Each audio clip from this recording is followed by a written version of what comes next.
As the term Saxon goes, it actually has Israelite ties that go back even to the northern kingdom in the Assyrian captivity. Amos 7, verse 16. Now therefore hear thou the word of the Lord. Thou sayest, prophesy not against Israel, and drop not thy word against the house of Isaac. The house of Isaac is a little known title used to describe Israelites. To get a clearer picture on the term Saxon, let's read some excerpts from Our Race, Its Origin and Destiny, a series of studies on the Saxon riddle by Charles A.L. Tolton, M.A. The Sacs did not go to Germany to obtain their name. They were called Saxons and Scythians centuries before the first European German was heard of. Herodotus says the Persians call all the Scythians Sakai, and Scythopolis has been traced to Scythopolis, or the city of Sikuth, a corruption of Sikuth or Succoth, the city of the Scots, Scythes, Sacs, or wanderers, i.e. dwellers in booths. So it was the Medo-Persians who coined the term Sac, which is derived from Isaac or Isaac. It was also the Persians who had the sons of Isaac in their possession. Wanderers and dwellers in booths are both prophecies about the Israelites. Hosea 9, verse 16 through 17. Ephraim is smitten, the root is dried up. They shall bear no fruit. Yea, though they bring forth, yet I will slay, even the beloved fruit of their womb. My God will cast them away, because they did not hearken unto him. And they shall be wanderers among the nations. With regard to the etymology of the word Saxon, Yemen finally says its history is as follows.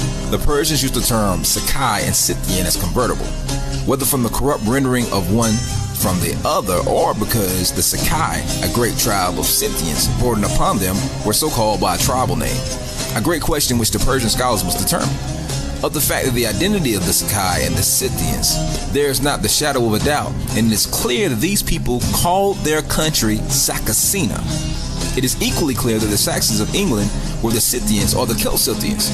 Their geographical position in Europe is accurately described by Plutarch, Tacitus, Ptolemy, and other authors. Finally, this argument as the Celts or the Cymri of all historians of our day, and their origin Sakacina, or as they are the Beth Kimri, or the House of Kimri, whom Shalmaneser put into media, and these were the lost 10 tribes, whom the biblical historians sent out of Samaria for Baal Qumran worship. It follows that these Scythians, as Saxons, are none other than a people no longer called in Israel's name, but by the elder name of Isaac, as the Lord ordained. In most Eastern languages, sons of is written Sunia. It is the equivalent of the Scottish Mac or the English or Irish Fitz. So in the distant home of our ancestors, Saxunia meant sons of Sac or sons of Isaac. Dr. W. Holt Yates accepts this derivation of the Saxon name as a positive, and the Rev.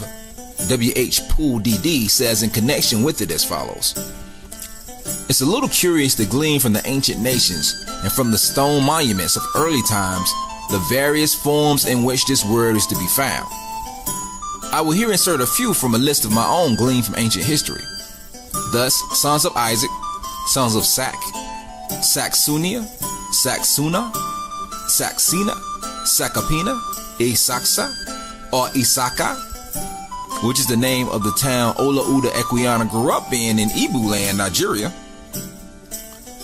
Sakai Emri, Beth Sakai, Sunia Sakai, Sakasuna, Sakasuna, Saxon, Saxon, Saxony, and Saxon. From the Asiatic researchers, Dr. Moore quotes in his book, The Saxons of the East and of the West were interested to learn that the White Island in the West, or England, was in India denominated or called Sakana from the Sakas or Sacs who conquered that land. What connection do the sons of Isaac have with Persia and India, you ask? Esther 8, verse 9. Then the king's scribes called at that time in the 3rd month, that is the month of Sivan, on the 20th day thereof, and it was written according to all that Mordecai commanded unto the Jews, and unto the lieutenants, and to the deputies, and the rulers, and the provinces, which are from India unto Ethiopia, 127 provinces, unto every province according to the writing thereof, and unto every people after their language, and to the Jews according to their writing and according to their language.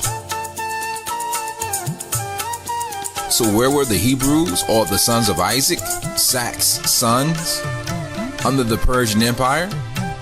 From the 127 provinces from India to Ethiopia, until the fall of the empire, when they became wanderers or nomadic peoples among the nations.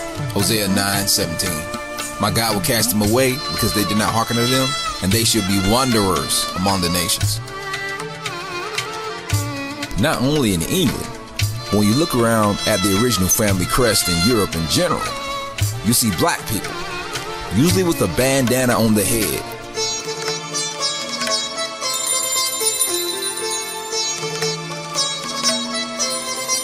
Where did this practice come from? You guessed it.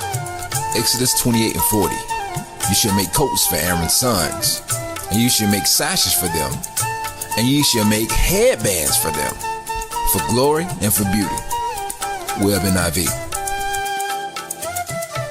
And that day, the Lord will take away the bravery of their tinkling ornaments about their feet, and their cauls, or head wraps, and their tires like the moon, or hoop earrings, the chains and the bracelets, and the mufflers, which are veils, the bonnets and the ornaments of the leg, and the headbands and the tablets and the earring. So as we see in the scripture, the headbands and bonnets are part of Hebrew traditional garb for the males and females, just as we see in this wall stele made by the Assyrians of the tribe of Judah. This tradition was carried over originally with the ones who were carried away into slavery in Europe by the Romans in 70 AD. But there is a location today where people still wear that type of garb. Drum roll, please. West Africa.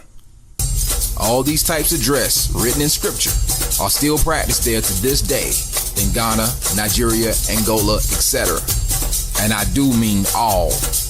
The tinkling ornaments worn around their feet, the cauls or head wraps, the round tires like the moon or hoop earrings, the chains, the bracelets, and the mufflers or veils, bonnets, the ornaments of the leg, the headbands, the nose jewels, even the tablets.